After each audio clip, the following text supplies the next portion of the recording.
സമാനതകളില്ലാത്ത ദുരിതത്തെ നേരിടാനുള്ള ഡിവൈഎഫ്ഐയുടെ വേറിട്ട ദൌത്യത്തിനും 2020 സാക്ഷിയായി.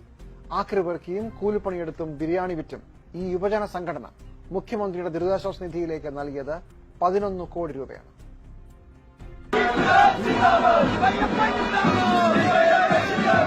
കത്തിപ്പടരുന്ന സമരം മാത്രമല്ല യുവജന പ്രസ്ഥാനത്തിന്റെ ദൌത്യമെന്ന് ഇതിനോടകം പലതവണ തെളിയിച്ച ഡിവൈഎഫ്ഐ. മെഡിക്കൽ കോളേജ് അടക്കമുള്ള ആശുപത്രി വരാന്തകളിലെ പാവങ്ങൾക്ക് മുന്നിലെത്തുന്ന പൊതിച്ചോറിന് 1000 മുദ്രാവാക്യങ്ങളെക്കാൾ കരുത്തുണ്ടെന്ന് സംഘടന കാണിച്ചു തന്നു. പ്രളയവും കോവിഡും കശക്കിയെറിഞ്ഞ കേരളത്തിന്റെ പുനർനിർമ്മാണത്തിന് എന്ത് ചെയ്യാമെന്ന യുവനേതാക്കളുടെ ചർച്ചകളാണ് റീസൈക്കിൾ കേരളയിലേക്ക് എത്തിയത്. ബിരിയാണി ഉണ്ടാക്കി വിൽക്കാം, മാങ്ങയും ചക്കയും വിൽക്കാം, ആക്രിപെറുക്കി നാടും പ്ലാസ്റ്റിക് മാലിന്യം മുങ്ങിയെടുത്ത് നദികളും വൃത്തിയാക്കാം, ശേഖരിക്കുന്ന മാലിന്യങ്ങൾ ഒത്തുകൂട്ടി വിറ്റ് കാശുമാക്കാം. 14 ജില്ലകളിലും യുവാക്കൾ ചാക്കുമായി ഇറങ്ങിയപ്പോൾ ആദ്യം പലരും നെറ്റിചുളിച്ചു. 6654 ടൺ പ്ലാസ്റ്റിക് മാലിന്യം ജലാശയങ്ങളിൽ നിന്നും 1542 ടൺ പൊതുസ്ഥലങ്ങളിൽ നിന്നും വാരിയെടുത്തപ്പോൾ സംഘടന തന്നെ ഞെട്ടി.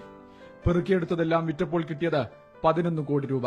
കരിങ്കൽ ചുമന്ന ചെറുപ്പക്കാരുണ്ട്, തടി ചുമന്ന ചെറുപ്പക്കാരുണ്ട്, റോഡ് ടാർ ചെയ്തവരുണ്ട്, കോഴി വേസ്റ്റ് ശേഖരിച്ച് വിറ്റ സ്ഥലമുണ്ട്.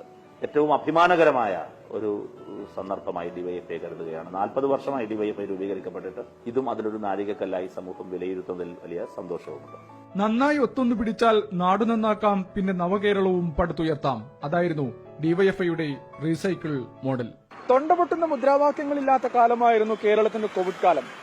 വരുമാനമില്ലാതെ പ്രതിസന്ധിയിലായ കാലവും. ഭാവനാപൂർണമായ ആശയത്തിലൂടെ രണ്ടിനെയും ഒരു യുവജന പ്രസ്ഥാനം മറികടന്നത് ഇങ്ങനെയാണ്. തിരുവനന്തപുരത്ത് നിന്നും സഹൽസ്യ മുഹമ്മദ്, ഏഷ്യാനെറ്റ് ന്യൂസ്.